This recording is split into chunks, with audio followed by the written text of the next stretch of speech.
கீதாக்கா, கீதாக்கா. அட வாட்டி பிரேமா, என்ன திடீர்னு இந்த பக்கம்? அட நீங்கள் தான் வீட்டு விட்டு வெளியவே வரலையே 2 நாளா. அதான் என்னன்னு பார்த்துட்டு போகலான்ட்டு வந்தேன்.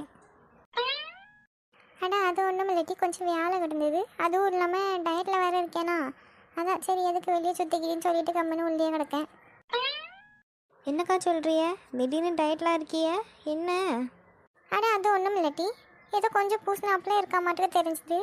சரி அதான் இருந்தாலும் டயட்டில் இருப்போம் அப்படின்ட்டு இருக்கேன். பரவாயில்லக்கா, நல்ல பழக்கம்தான். சரி, டயட்டை எப்படி ஃபாலோ பண்ணுறிய? காலையில் 2 இட்லி சாப்பிட்ட மக்களே. பரவாயில்லையேக்கா, நல்ல விஷயந்தான். அது கூட ஒரே ஒரு தோசை சாப்பிட்டேன், சும்மா லைட்டாக. சரி, ஒரு தோசை தானே. அதோட கொஞ்சம் பொங்கலும் ஒரு 2 பூரியும் தின்ட்டு வடை சுட்டு வச்சுருந்தா அவள் வீட்டில் எங்கள் அத்தை. அதில் ஒரு 3 வடை சாப்பிட்டேன். இட்டி, இதுதான் டயட் இருக்குன்னு சொல்லிட்டு திரியிறியா? அண்ணா இதுக்கு முன்னாடி இதையெல்லாம் டபுளாக சாப்பிடுவோம் டீ, இப்போ குறைச்சிருக்கோம்ல.